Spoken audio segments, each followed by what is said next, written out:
Number 1. Alyssa Bustamante, The Diary of a Teenage Killer. On October 21, 2009, in the small town of St. Martins, Missouri, 9-year-old Elizabeth Olton left her home to play at a neighbor's house, excited about the evening ahead. She never made it. What her family didn't know was that just 4 houses down, 15-year-old Alyssa Bustamante had spent that entire afternoon digging 2 graves in the woods behind her house, meticulously preparing for what she would later describe in her diary as an experience she had been waiting for. Alyssa was known throughout her community as a typical teenager,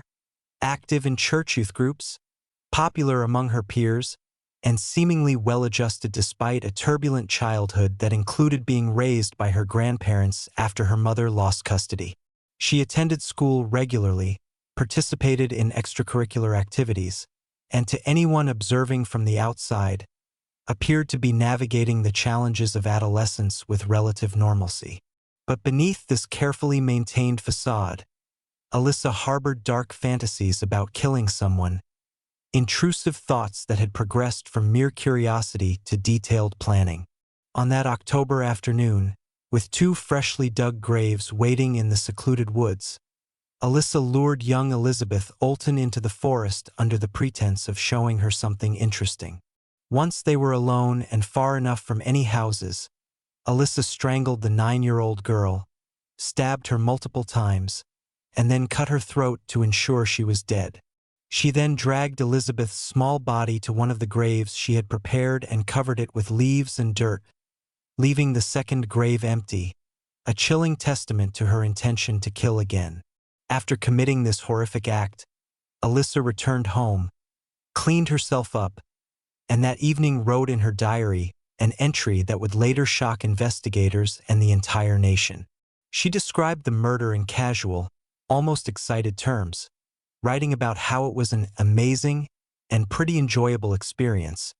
noting the adrenaline rush she felt and expressing a desire to do it again. When Elizabeth failed to return home that evening, her parents immediately began searching and quickly reported her missing. The entire community mobilized to search for the missing girl, with neighbors, volunteers, and law enforcement combing through the area. Alyssa even participated in the search efforts, joining the very people looking for the child she had murdered just hours earlier, maintaining her composure and showing what appeared to be genuine concern.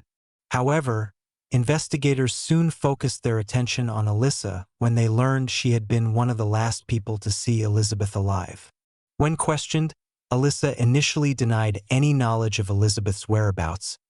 but inconsistencies in her story and her suspicious behavior raised red flags. Law enforcement obtained a search warrant for the Bustamante property,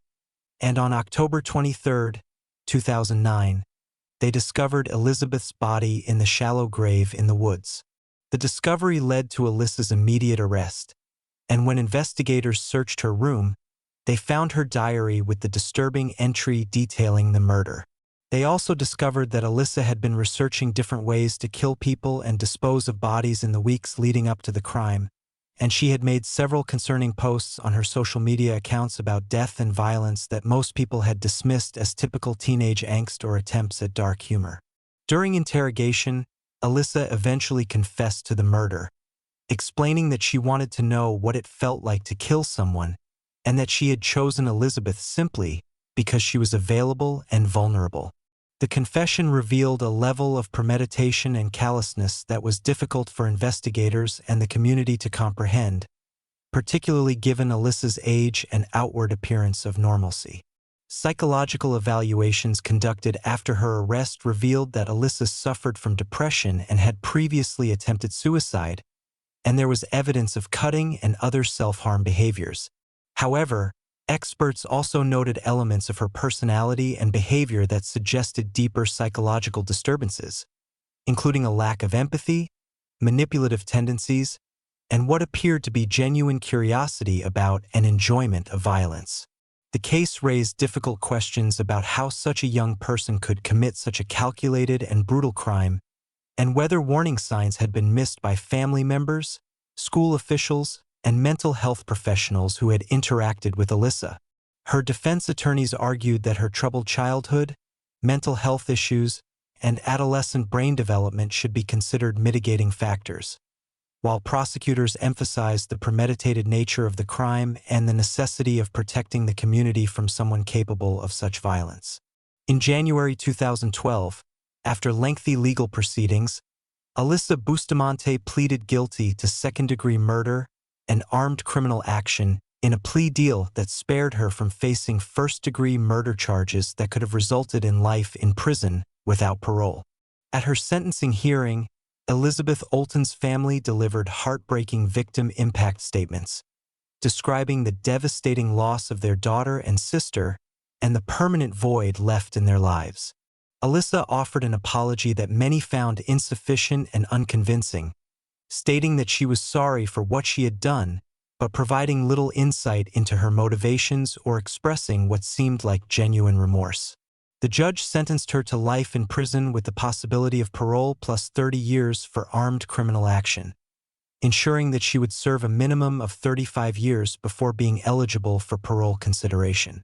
The Alyssa Bustamante case became a focal point for discussions about juvenile justice, the capacity for rehabilitation among young offenders, and the challenge of identifying and intervening with adolescents who harbor violent tendencies. It also highlighted the sometimes invisible nature of serious psychological disturbance in young people who can successfully maintain a facade of normalcy while planning and executing horrific crimes. The Olten family established a foundation in Elizabeth's memory focused on child safety and supporting families affected by violent crime, transforming their unimaginable grief into efforts to prevent similar tragedies. Alyssa remains incarcerated in the Missouri Correctional System, where she has reportedly participated in educational programs and mental health treatment,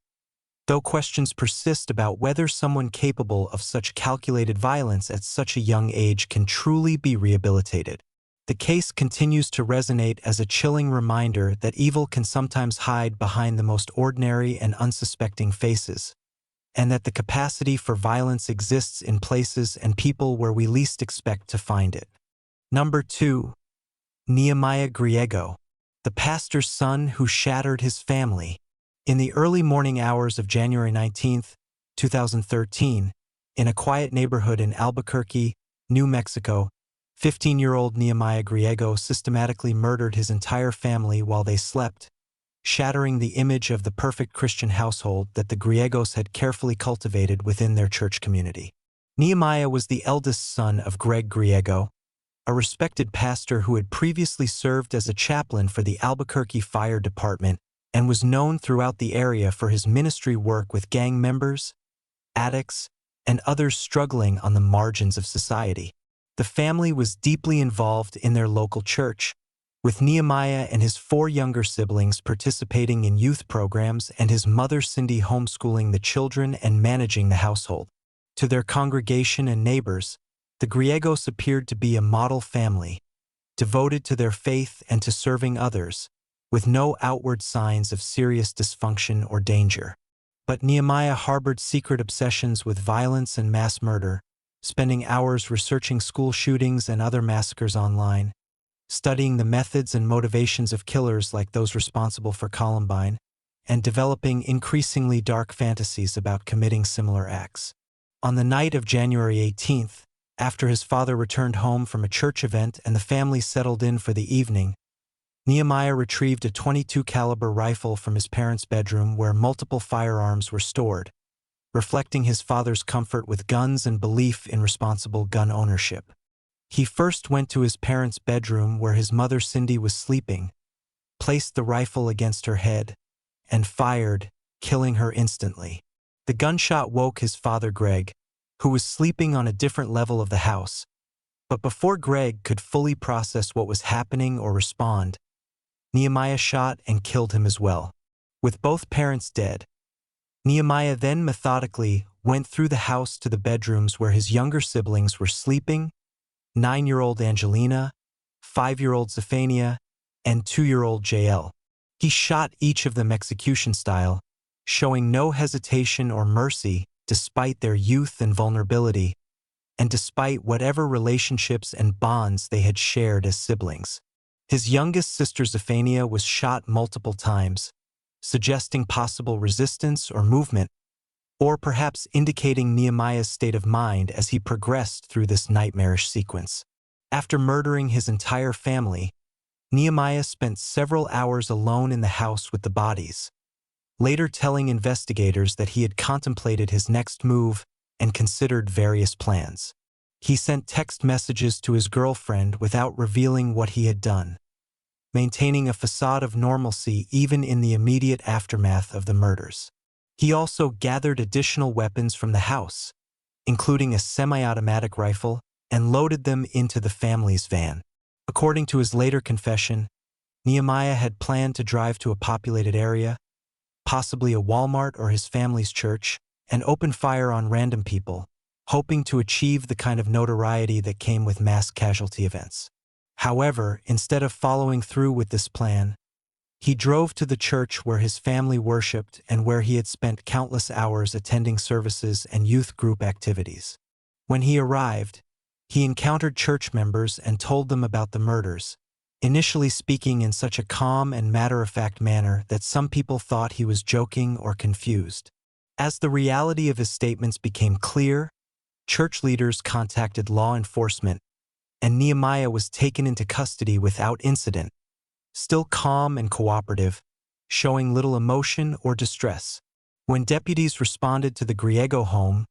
they discovered the horrific scene, with all 5 family members dead from gunshot wounds. The community was devastated,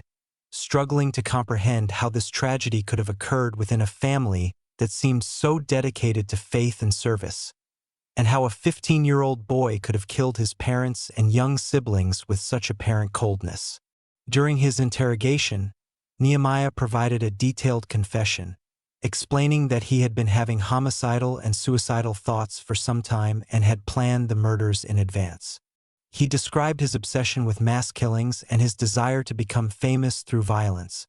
admitting that he had intended to carry out a shooting spree at a public location but had lost his nerve or experienced some change of heart that led him to the church instead. Psychological evaluations revealed a complex picture of a teenager struggling with severe depression, violent ideation, and possible psychotic symptoms, though experts disagreed about the extent of his mental illness and his capacity to understand the wrongfulness of his actions. His defense attorneys argued that Nehemiah was suffering from serious mental health issues that had gone unrecognized and untreated, and that his age and potential for rehabilitation should be considered in his sentencing. Prosecutors emphasized the calculated nature of the crimes, the vulnerability of the victims, particularly the young children, and the additional threat Nehemiah had posed to the broader community through his planned mass shooting. In May 2015, after extensive legal proceedings, Nehemiah Griego pleaded guilty to 5 counts of first-degree murder and other charges in an agreement that resulted in the district attorney not seeking to have him tried as an adult, which would have exposed him to much harsher sentencing possibilities. In October 2015, he was sentenced to the maximum juvenile sentence allowed under New Mexico law, which would keep him incarcerated in the juvenile correction system until age 21, at which point he could be transferred to adult prison facilities. The judge acknowledged the horrific nature of the crimes while also considering Nehemiah's age and the possibility, however uncertain, of rehabilitation. The case sparked intense debate about multiple issues including juvenile justice, mental health identification and treatment in adolescence, homeschooling oversight, firearm access and storage in homes with children, and the influence of violent content and obsessive research into mass murders on vulnerable young minds. Members of the church community where Greg Griego had served struggled with grief not only for the loss of a family they had known and loved, but also with questions about whether warning signs had been missed and whether more could have been done to prevent the tragedy. Some people close to the family later revealed that Nehemiah had exhibited concerning behaviors and made troubling statements in the months leading up to the murders, but these red flags had been dismissed or not taken seriously enough to prompt intervention. The case also highlighted the particular challenge of identifying dangerous ideation in teenagers who may be skilled at hiding their true thoughts and feelings from parents and other authority figures. Nehemiah Griego remains in custody within the New Mexico correctional system, where he has reportedly engaged with mental health treatment and educational programs, though the question of what his future holds and whether he truly poses a continued danger to society remains uncertain. The case stands as a devastating reminder that the appearance of a stable, faith-centered family life can sometimes mask serious underlying problems, and that the capacity for unspeakable violence can exist in the most unexpected people, even within the supposed safety and sanctity of a loving home. Number 3. Jasmine Richardson and Jeremy Steinke, a relationship forged in blood. In the early morning hours of April 23, 2006, in Medicine Hat, Alberta, Canada, 12-year-old Jasmine Richardson helped her 23-year-old boyfriend Jeremy Steinke murder her parents and her 8-year-old brother, carrying out a plan they had developed together to eliminate the family members who stood in the way of their relationship. Jasmine appeared to most observers as a typical preteen, attending school, participating in normal childhood activities, and living with her family in a middle-class neighborhood where serious crime was rare. Her parents, Mark and Deborah Richardson, were concerned about their daughter's recent behavioral changes, her sudden interest in goth culture, and particularly her involvement with Jeremy Steinke, a man more than a decade her senior whom she had met through friends and at local events. The Richardsons had forbidden Jasmine from seeing Jeremy, recognizing the inappropriateness and danger of a grown man pursuing a relationship with their 12-year-old daughter. But their attempts to keep the pair apart only seemed to intensify Jasmine's rebellious determination to be with him. Jasmine and Jeremy communicated extensively through online messaging and social media, with their conversations growing increasingly dark and violent as they discussed their hatred for Jasmine's parents and their desire to be together without interference. In these messages, which would later be recovered by investigators, the pair discussed killing the Richardson family in explicit detail, with Jasmine encouraging Jeremy and expressing her own willingness to participate in the murders. Jeremy, who had adopted a vampire-like persona and claimed to be a 300-year-old werewolf, fed into Jasmine's teenage rebellion and romantic notions, positioning their relationship as a forbidden love story that justified extreme action. On the night of April 22nd, while the Richardson family slept,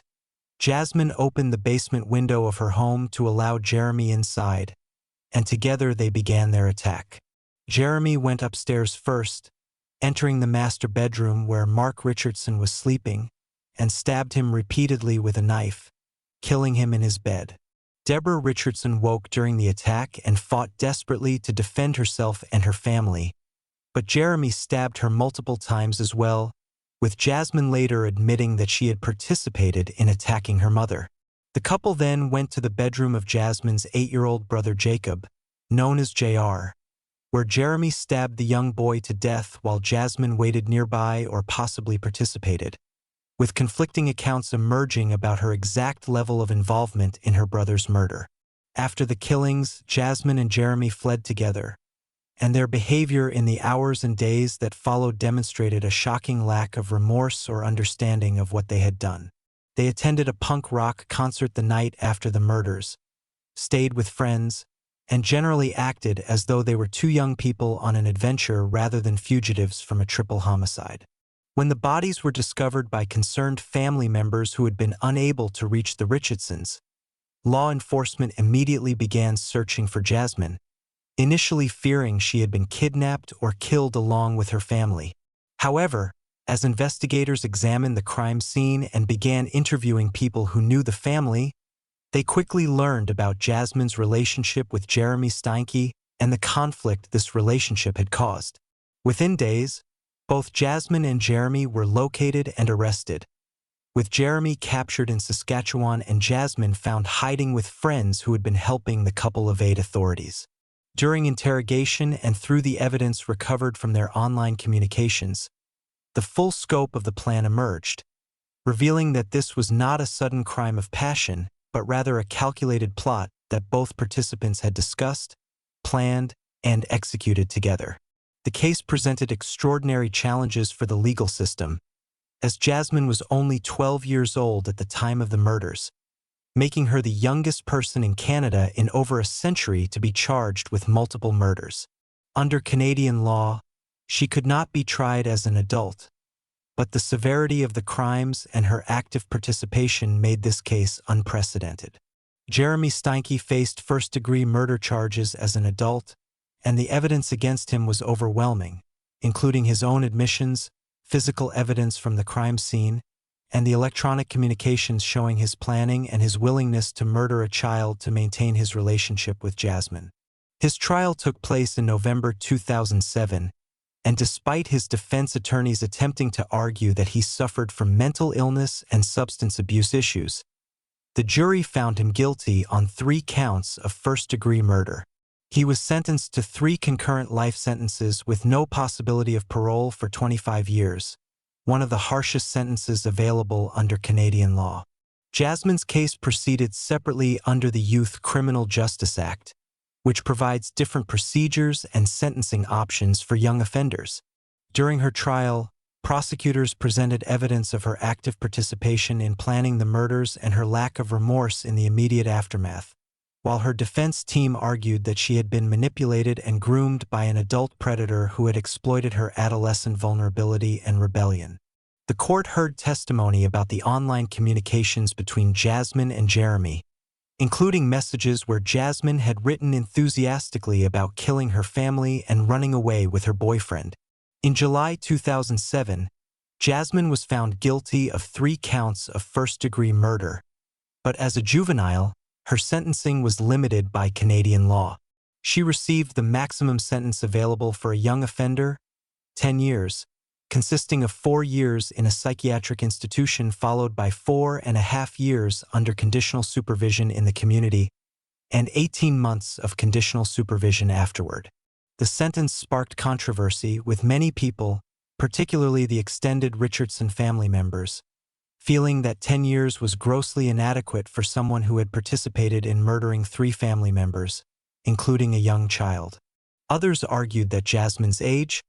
brain development, and susceptibility to manipulation by an adult predator justified a sentence focused on rehabilitation rather than pure punishment. Throughout her incarceration and supervised release, Jasmine engaged with therapy, education, and rehabilitation programs, with authorities reporting that she made significant progress. In May 2016, after completing her 10-year sentence, Jasmine was released from custody with certain conditions and restrictions, having been deemed successfully rehabilitated by the youth justice system. Her release was met with mixed reactions, with some people believing she deserved a second chance given her young age at the time of the crimes and her apparent rehabilitation, while others, particularly those who knew the victims, felt that justice had not been adequately served. The case raised profound questions about criminal culpability in children and adolescents, the influence of manipulative adult relationships on young people, and the appropriate balance between punishment and rehabilitation in juvenile justice. It also highlighted the devastating real-world consequences of online relationships and the vulnerability of young people to predatory adults who use the internet to access and groom children. The Richardson family murders remain one of Canada's most notorious crimes, not only because of the shocking violence but because of the age of one of the perpetrators and the challenge this presented to conventional understandings of childhood, criminal responsibility, and justice. Jeremy Steinke remains in federal custody serving his life sentences, while Jasmine Richardson has been living under a new identity, having been granted the opportunity to start fresh after completing her sentence, a fact that continues to generate debate about fairness, justice, and the purpose of the criminal justice system. Number 4. Graham Young, the teacup poisoner who started at 14. Graham Frederick Young was born in September 1947 in the London suburb of Neasden, and from his early teenage years demonstrated an obsessive fascination with poisons, toxicology, and the power of life and death that would culminate in him becoming one of Britain's most notorious serial poisoners. Graham's childhood was marked by the early death of his mother when he was just 3 months old, after which he was raised by his father and later lived with his aunt and uncle. He was described as an intelligent but odd child, socially awkward and isolated from peers, who developed intense interests in chemistry and particularly in the study of poisons. By age 13,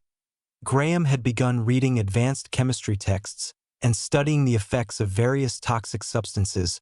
with an attention to detail and knowledge that far exceeded normal adolescent curiosity.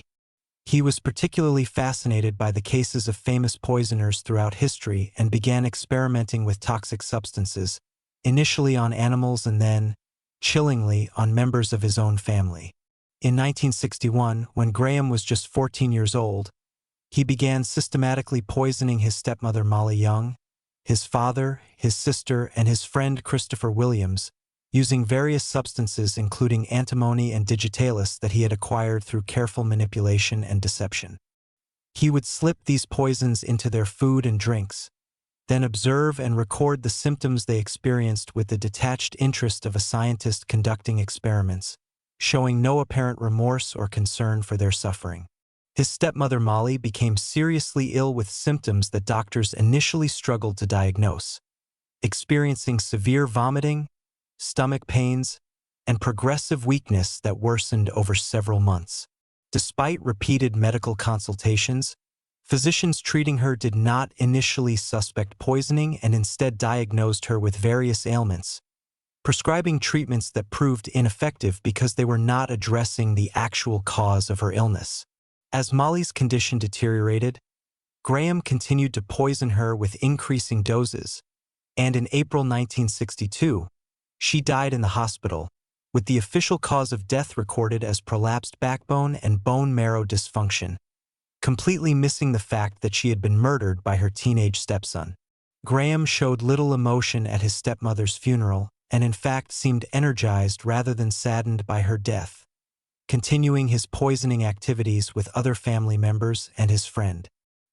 His father and sister both became mysteriously ill with similar symptoms to those Molly had experienced, suffering through episodes of severe sickness that seemed to come and go without clear explanation. Graham's chemistry teacher at school began to notice his students' unusual interest in poisons and his extensive knowledge of toxicology, and when Graham made comments that suggested he might be experimenting with these substances on people, the teacher became concerned enough to alert authorities. When police and medical professionals began investigating, they discovered Graham's collection of poison-related materials, his detailed notebooks describing symptoms and effects, and eventually uncovered evidence that he had been systematically poisoning multiple people. In May 1962, Graham Young was arrested at age 14 and charged with poisoning his father, sister, and friend Christopher Williams, and although authorities suspected he had murdered his stepmother, there was insufficient evidence at that time to charge him with her death, particularly as she had already been buried and the true cause of her death had not been identified during her treatment. The case shocked Britain, as it involved a teenage boy who had coldly and systematically poisoned members of his own family with a level of knowledge and calculation that seemed more consistent with an adult serial killer than a child. Psychiatric evaluations revealed that Graham had significant psychological disturbances, including a profound lack of empathy, obsessive interests, and what clinicians described as psychopathic traits, though they also noted his intelligence and his ability to manipulate and deceive others. Due to his age and the psychiatric findings, Graham was not sent to a traditional prison but instead was committed to Broadmoor Hospital, a high-security psychiatric facility, where he was supposed to receive treatment for his dangerous tendencies.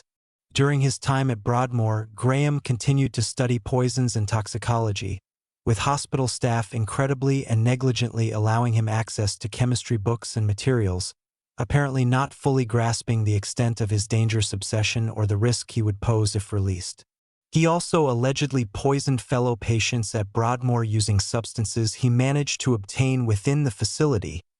though these incidents were not always recognized as poisonings at the time. In 1971, after serving 9 years at Broadmoor, Graham Young was released at age 23, despite concerns raised by some staff members about his continued obsession with poisons and the risk of recidivism. The decision to release him would prove to be a catastrophic error with deadly consequences. After his release, Graham found employment at a photographic equipment company called Hadley's in Bovingdon, Hertfordshire, where he worked in the stores department. Almost immediately upon starting work there, employees at the company began experiencing mysterious illnesses characterized by severe vomiting, stomach pain, and weakness,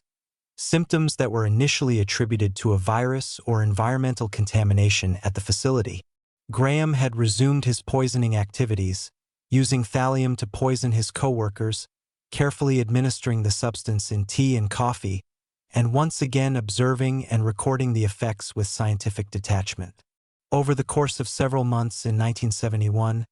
two of his coworkers, Bob Eggle and Fred Biggs, died from what was eventually determined to be thallium poisoning, while several others became seriously ill but survived. Graham actually participated in discussions about what might be causing the illness outbreak at the company, even suggesting to his supervisors that it might be thallium poisoning and demonstrating extensive knowledge about the symptoms and progression of heavy metal poisoning, knowledge that should have raised immediate suspicions but somehow did not. Eventually, a company doctor became suspicious of Graham due to his unusual knowledge of toxicology and his presence at the center of every illness incident. And when police investigated, they discovered his previous conviction for poisoning and his history at Broadmoor,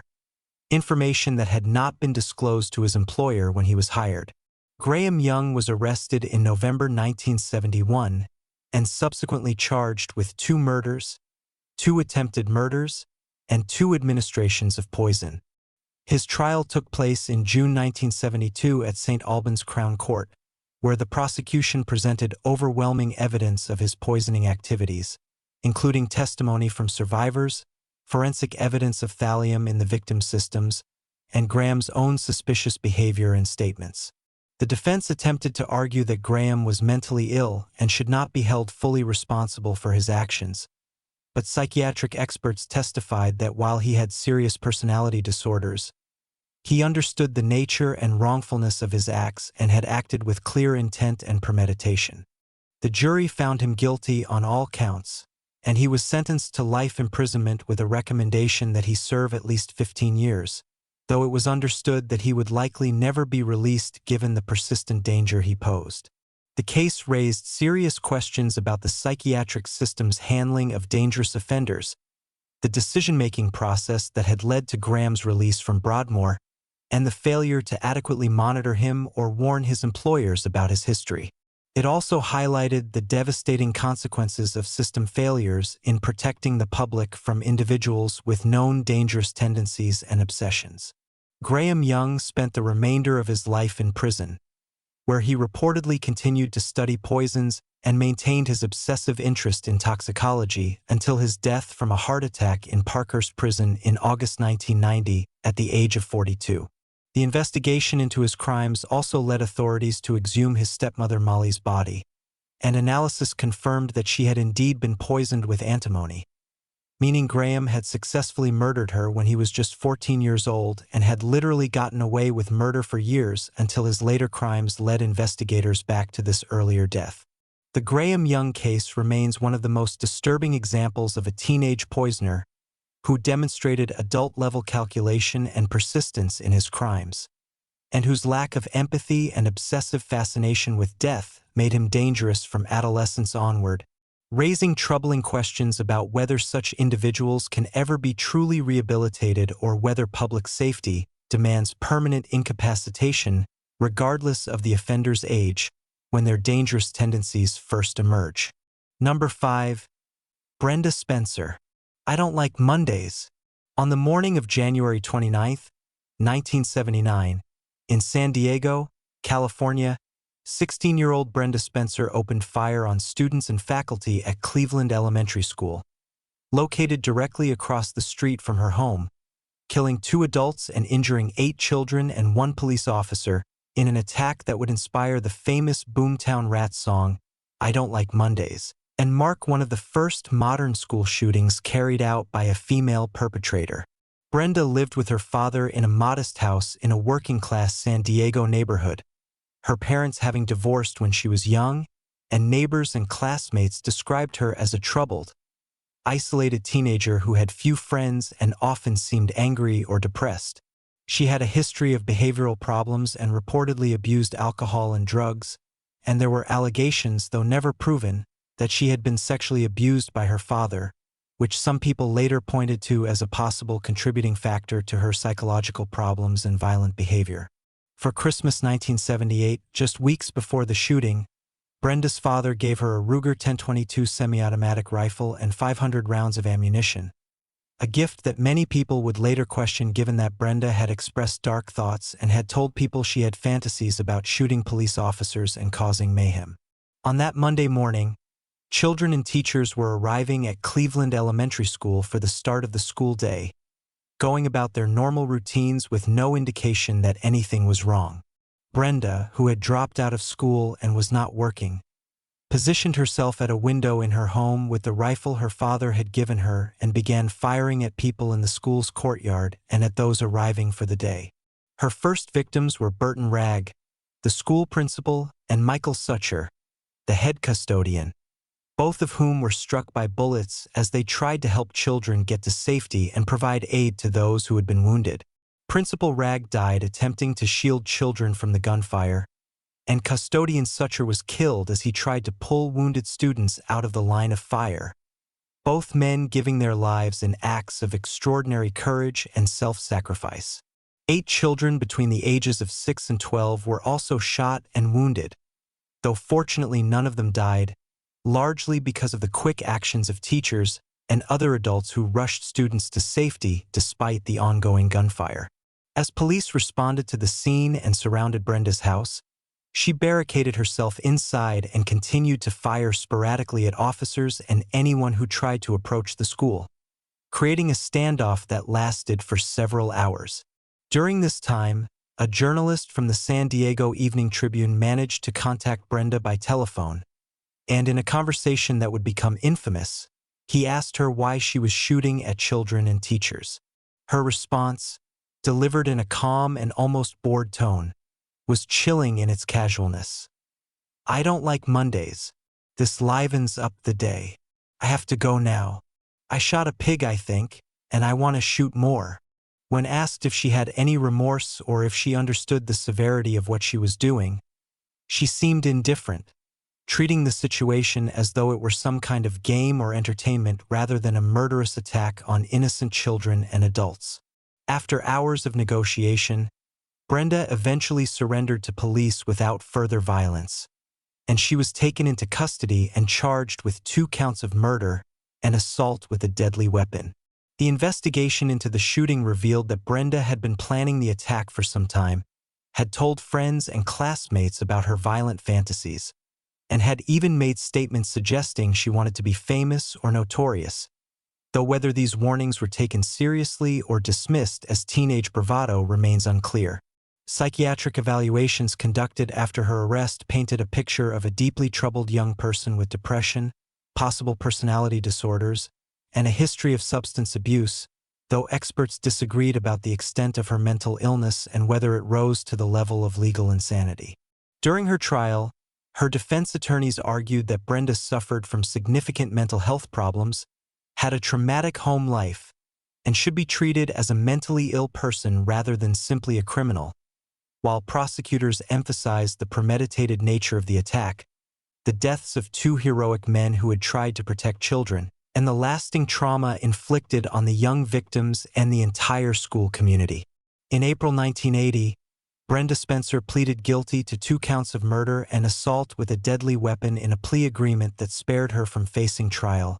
and she was sentenced to 25 years to life in prison, with the possibility of parole after serving the minimum term. Her case became nationally known not only because of the shocking nature of the attack, but also because of her eerily casual explanation for why she had done it, the "I don't like Mondays" statement that seemed to trivialize the violence and suffering she had caused. The Boomtown Rats song based on the incident brought international attention to the case and helped cement Brenda Spencer's place in the history of school shootings, though some people criticized the song for potentially glorifying her actions or giving her the notoriety she had sought. Brenda has been eligible for parole multiple times since completing her minimum sentence, with hearings occurring in 1993, 1997, 2001, 2005, 2009, 2013, 2017, and 2021, but has been denied parole at each hearing. At these hearings, she has expressed remorse for her actions and has attributed her behavior to depression, drug abuse, and alleged sexual abuse by her father,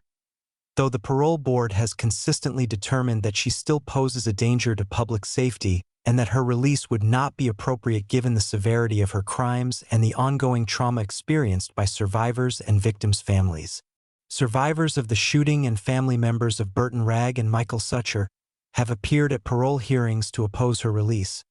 describing the lasting impact of the attack and their belief that Brenda has never fully taken responsibility for her actions or demonstrated genuine understanding of the harm she caused. The Cleveland elementary school shooting was one of the early instances of what would unfortunately become an increasingly common phenomenon in American society. The school shooting carried out by a young person using firearms obtained from their home. The case raised questions that remain relevant decades later about gun access for young people, the identification and treatment of troubled adolescents with violent tendencies, the role of media coverage in potentially inspiring copycat incidents, and the appropriate sentencing and parole consideration for juvenile offenders who commit serious violent crimes. The school itself has since been renamed and has worked to move beyond the tragedy while honoring the memory of those who were killed and injured. Brenda Spencer remains incarcerated in the California prison system,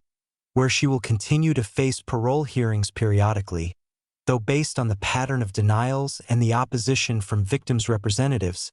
it seems unlikely that she will ever be released. The case serves as a somber reminder of the devastating impact that one person's violence can have on an entire community,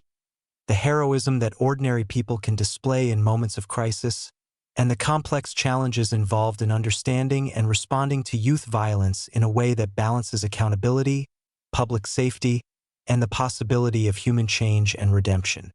Number 6. Eric Smith, the boy who murdered at 13. On August 2, 1993, in the small town of Savona, New York, 13-year-old Eric Smith encountered 4-year-old Derek Roby walking alone to a summer day camp program, and in an act of shocking brutality, lured the young boy into a wooded area where he beat him to death with rocks, strangled him, and sexually assaulted his body, committing a crime so violent and depraved that it would haunt the community for decades and raise profound questions about evil in children. Eric Smith was known in his community as a troubled child who had been bullied extensively due to his physical appearance, as he had thick glasses, freckles, long red hair, and protruding ears that made him a target for cruel treatment by peers. He had been diagnosed with intermittent explosive disorder and had a history of behavioral problems and anger issues, though nothing in his background clearly predicted the level of violence he would display on that August morning. Eric was heading to the same summer camp program that Derek was attending when he spotted the younger boy walking along the road, and something in Eric's mind shifted from whatever his original intentions had been to a sudden desire to hurt and dominate this small, vulnerable child. He convinced Derek to follow him into a wooded area near the park where the camp was held, using whatever pretext he needed to get the trusting 4-year-old away from public view and potential witnesses. Once they were alone in the woods, Eric began his attack, first knocking Derek down and then beating him with rocks, continuing the assault even as the young boy cried and begged for his mother, showing no mercy or hesitation despite Derek's age and complete helplessness. The autopsy would later reveal the extent of the violence, with Derek having suffered devastating head trauma, strangulation, and evidence of sexual assault, indicating that Eric had not simply killed the child in a momentary rage but had continued to abuse his body even after death. After committing the murder, Eric cleaned himself up as best he could, hid Derek's body under some logs and debris in the wooded area, and then proceeded to the summer camp as though nothing had happened, participating in activities with other children and showing no outward signs of distress or guilt. When Derek failed to arrive at the camp and his mother realized he was missing, a massive search effort was launched involving police, volunteers, and community members who combed the area looking for any sign of the missing boy. Derek's body was discovered that same day by searchers who had been checking the wooded areas near the camp, and the horrific nature of his injuries immediately indicated that this was a homicide rather than an accident or natural death. Police began interviewing everyone who had been in the area that morning, including children who had been on their way to the camp, and Eric became a person of interest when witnesses reported seeing him near the area where Derek was last seen alive. During his interview with police, Eric initially denied any involvement, but as investigators pressed him with details about the crime and his presence in the area, his story began to fall apart. Eventually, faced with mounting evidence and effective interrogation techniques, Eric confessed to killing Derek, providing details about the attack that only the perpetrator would know and demonstrating a disturbing level of recall about the violence he had inflicted. His confession revealed that the attack had not been planned in advance but rather was a spontaneous decision, though once he had begun the assault, he had continued with deliberate and escalating brutality that went far beyond what would have been necessary to kill the child. When asked why he had done it, Eric struggled to provide a coherent explanation, offering various reasons including anger about being bullied, wanting to see what it felt like to kill someone, and feeling powerful and in control during the attack, none of which seemed adequate to explain the depravity of his actions against a 4-year-old child. The case presented extraordinary challenges for the criminal justice system, as Eric was only 13 years old, but had committed a crime of such severity and brutality that it seemed to demand serious punishment and long-term incapacitation. Under New York law at the time, Eric could be tried as a juvenile for the murder, but if convicted, he would face significant time in custody, potentially until age 21 with possible extensions. Prosecutors decided to charge him with second-degree murder as a juvenile, and his trial took place in 1994 in Steuben County Court. The prosecution presented overwhelming physical evidence linking Eric to the crime, his own detailed confession, and testimony about his opportunity and presence at the scene, building a case that left little doubt about his guilt. Eric's defense attorneys argued that he suffered from mental illness and had been subjected to severe bullying that had warped his psychological development, and they attempted to generate sympathy for their client by portraying him as a damaged child who had lashed out in a moment of uncontrolled rage. However, the evidence of prolonged and escalating violence, the sexual assault, and Eric's behavior after the murder made it difficult to characterize the crime as anything other than a calculated and depraved act. The jury deliberated and found Eric Smith guilty of second-degree murder, and he was sentenced to the maximum term allowed for juvenile offenders, 9 years to life in prison, meaning he would be eligible for parole after serving 9 years but could potentially remain incarcerated indefinitely if the parole board determined he continued to pose a danger. The Roby family, particularly Derek's parents Dale and Doreen, became advocates for victims' rights and worked to ensure that Eric would not be released from prison, appearing at every parole hearing to oppose his release and to remind the board of the brutality of his crime and the permanent loss they had suffered. Eric became eligible for parole in 2002 after serving 9 years, but his first parole application was denied, as were subsequent applications in 2004, 2006, 2008, 2010, 2012, 2014, 2016, 2018, and 2020. At each hearing, the parole board cited concerns about his continued risk to public safety, the severity of his crime, and questions about whether he had truly been rehabilitated or simply learned to say the right things to sound remorseful and reformed. However, in October 2021, after his 11th parole hearing and having served 28 years in custody, Eric Smith was granted parole over the objections of the Roby family and many community members who believed he should remain incarcerated for life. The parole board's decision to release him was based on his participation in therapeutic programs, his expressed remorse, the support he would have upon release, and the determination that he had served sufficient time and no longer posed an unreasonable risk to society. The decision generated significant controversy, with victims' rights advocates arguing that the severity of the crime and the age of the victim should have resulted in lifetime incarceration, while others supported the release as consistent with principles of juvenile justice and rehabilitation. Eric was released from custody in February 2022 under strict parole conditions including electronic monitoring, restrictions on contact with children, mandatory therapy, and regular reporting to his parole officer, with violations potentially resulting in his return to prison. The Roby family expressed their profound disappointment and fear about his release,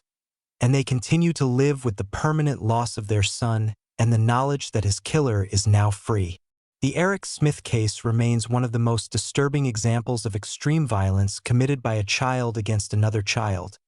and it raises questions that resist easy answers about the nature of evil, the capacity for rehabilitation in juvenile offenders, the appropriate balance between punishment and redemption, and how society should respond when children commit acts of horrific violence that seem incomprehensible given their age and developmental stage. The case also highlights the lifelong trauma experienced by victims' families and the challenge of finding justice and closure when the criminal justice system eventually releases offenders whom families believe should never be free. Number 7. Tyler Hadley. The Party at the Murder House. On July 16, 2011, in Port St. Lucie, Florida, 17-year-old Tyler Hadley used a framing hammer to brutally murder both of his parents, Blake and Mary Jo Hadley, in their home, and then, in a display of shocking callousness, spent hours hiding their bodies in the master bedroom before hosting a large house party where dozens of teenagers partied, drank, and socialized just feet away from where his parents' corpses lay. Tyler was known among his peers as a somewhat troubled but generally likable teenager who struggled with mental health issues including bipolar disorder and ADHD, for which he had been prescribed medication, though he often failed to take it consistently or mixed it with alcohol and recreational drugs. His parents were described as caring and involved, trying to help Tyler manage his behavioral and emotional problems while also setting boundaries and consequences when he acted out or violated their rules. On that July afternoon, Tyler's parents had apparently told him that he could not throw a party at their house, a restriction that Tyler found unacceptable and which, according to his later statements, triggered an explosive rage that led to the murders. While the exact sequence of events remains known only to Tyler, investigators pieced together that he attacked his father Blake first, likely while Blake was in the bedroom or another area of the house, striking him repeatedly with a claw hammer in a sustained assault that caused massive head trauma and resulted in Blake's death. Tyler's mother Mary Jo either witnessed part of the attack or discovered what was happening and tried to intervene or escape, but Tyler turned on her as well, beating her to death with the same hammer in an attack that showed similar brutality and persistence. The medical examiner would later determine that both victims had suffered extensive injuries consistent with multiple blows from a heavy blunt object, and that they had likely died within a relatively short time of the attack's beginning, though the violence had continued even after they were likely already deceased or dying. After killing his parents, Tyler faced the practical problem of what to do with their bodies, and rather than calling police or fleeing, he made the bizarre decision to proceed with his original plan to throw a party. He dragged his parents' bodies into the master bedroom, positioning them on the floor, and then spent time attempting to clean up some of the blood and physical evidence of the attacks, though he was not particularly thorough or successful in these efforts.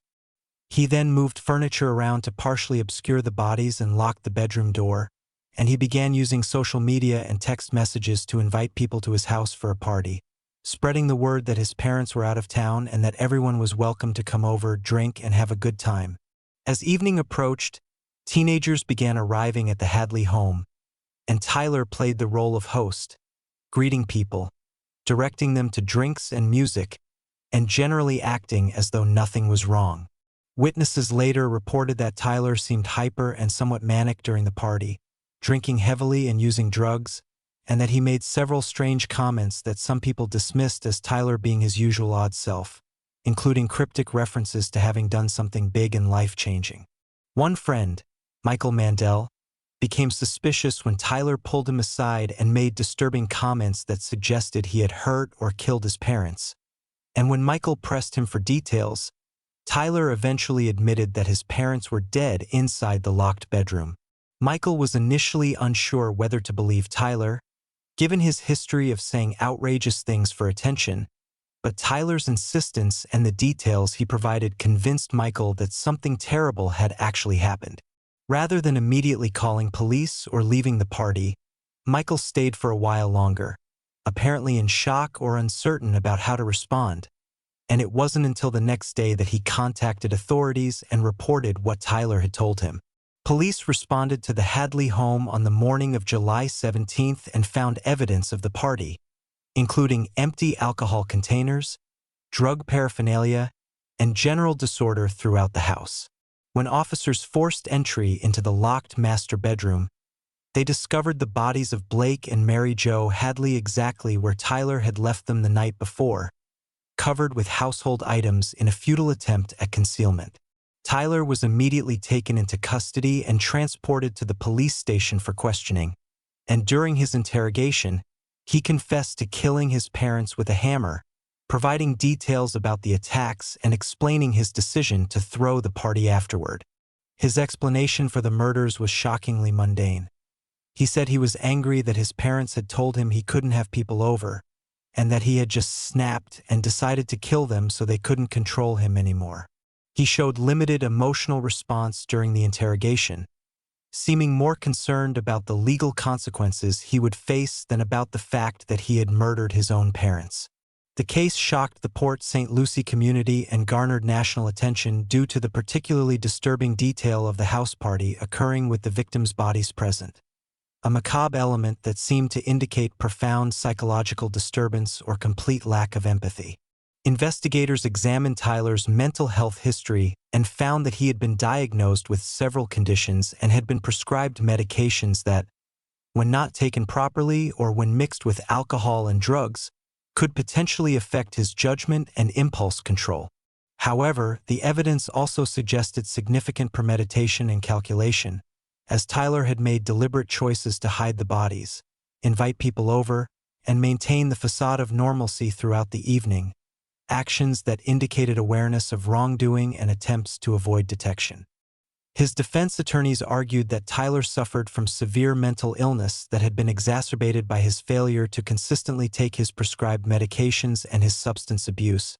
and they suggested that he experienced a psychotic break or extreme emotional disturbance that rendered him unable to fully appreciate the wrongfulness of his actions. Prosecutors countered that Tyler knew exactly what he was doing, had made rational decisions in the aftermath of the murders to conceal evidence and create an alibi, and had shown consciousness of guilt through his behavior. In February 2014, after extensive legal proceedings and psychological evaluations, Tyler Hadley pleaded no contest to 2 counts of first-degree murder in a deal with prosecutors that removed the possibility of the death penalty but still allowed for a sentence of life in prison without the possibility of parole. At his sentencing hearing in March 2015,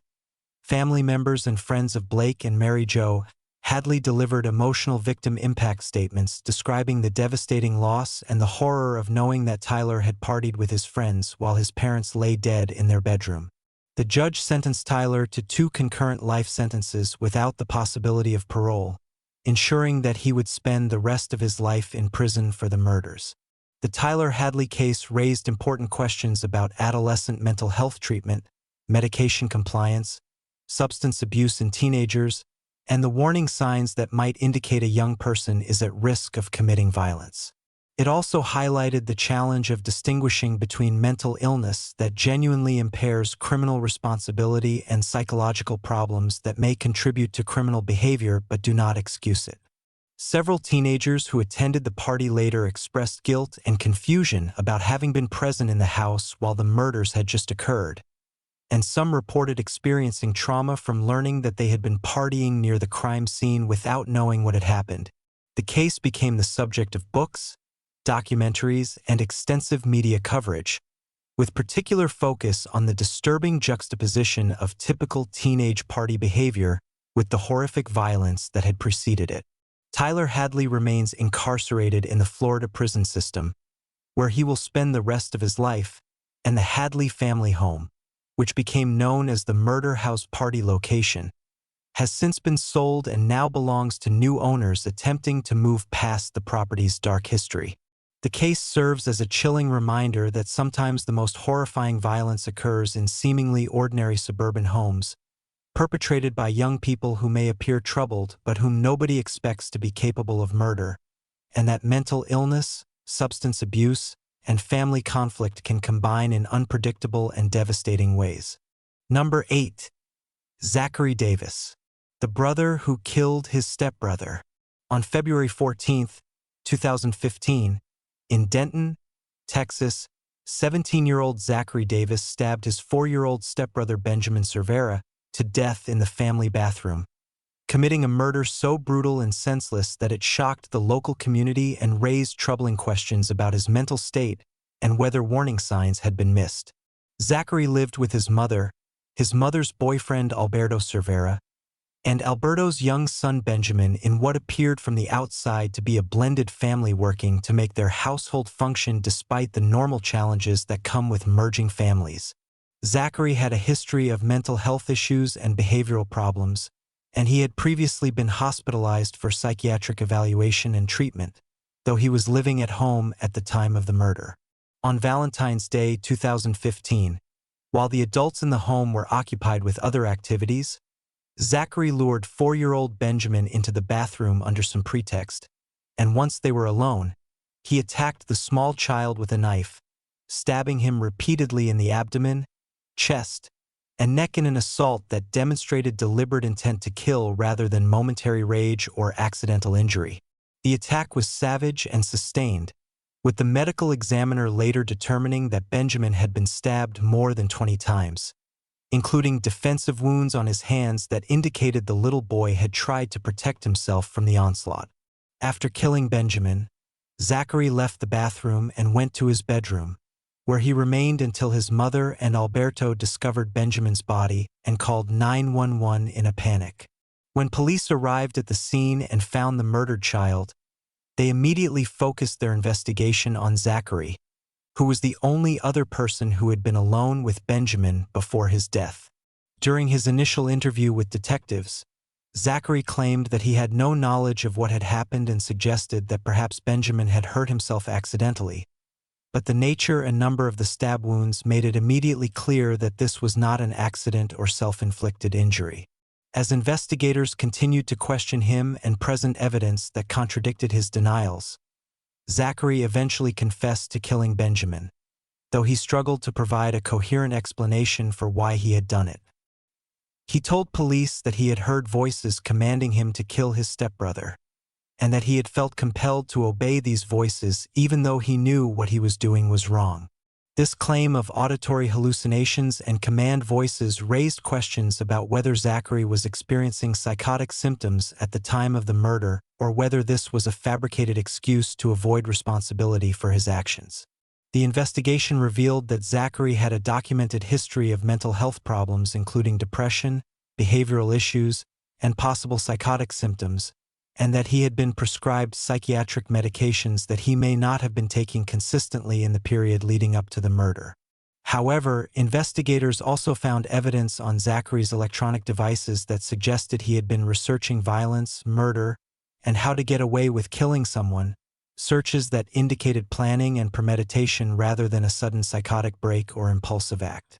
Zachary was charged with capital murder, and because he was 17 at the time of the offense, just months away from his 18th birthday, prosecutors had the option of trying him as an adult, which would expose him to much harsher sentencing possibilities, including potentially life in prison without parole. The case proceeded through the criminal justice system with extensive debate about Zachary's mental health, his capacity to understand the wrongfulness of his actions, and the appropriate forum and sentence for someone who had committed such a brutal murder as a juvenile. His defense attorneys argued strenuously that Zachary was severely mentally ill, that he had been experiencing psychotic symptoms including hallucinations and delusions at the time of the murder, and that he should be found not guilty by reason of insanity or at minimum should receive mental health treatment rather than pure punishment. They presented testimony from mental health experts who had evaluated Zachary and diagnosed him with various serious mental illnesses that could have impaired his judgment and impulse control. Prosecutors countered with their own expert witnesses who acknowledged that Zachary had mental health issues but argued that he still understood right from wrong, had the capacity to form intent, and had made deliberate choices in planning and executing the murder. The state emphasized the premeditation evident in Zachary's online searches, the brutality and persistence of the attack on a helpless 4-year-old child, and the need to protect the community from someone capable of such violence. In March 2018, after years of legal proceedings including competency evaluations and debates about his fitness to stand trial, Zachary Davis pleaded guilty to murder in a plea agreement that resulted in prosecutors not seeking the maximum sentence. He was sentenced to 30 years in prison, with eligibility for parole after serving half of the sentence, a resolution that recognized both the severity of the crime and Zachary's age and mental health issues at the time of the offense. The family of Benjamin Cervera was devastated by the loss of their young son and the traumatic manner of his death, and they struggled with the knowledge that he had been killed by someone living in their own home, someone they had trusted to be around their child. The case raised difficult questions about the warning signs of violent behavior in teenagers with mental illness, the adequacy of mental health treatment and monitoring for young people with serious psychiatric conditions, and the challenges of protecting vulnerable children in blended family situations where older step-siblings may pose risks that biological parents might not fully recognize. It also highlighted the ongoing debate in juvenile justice about how to handle cases where adolescents commit horrific violent crimes, but also have documented mental health issues that may have contributed to their actions. Zachary Davis remains incarcerated in the Texas prison system, where he is receiving mental health treatment and will spend at least 15 years before becoming eligible for parole consideration. The case serves as a tragic reminder of the devastating consequences when mental illness in young people goes inadequately treated or monitored, and when vulnerable children are placed in proximity to individuals who may pose serious danger even within what appears to be a normal family setting.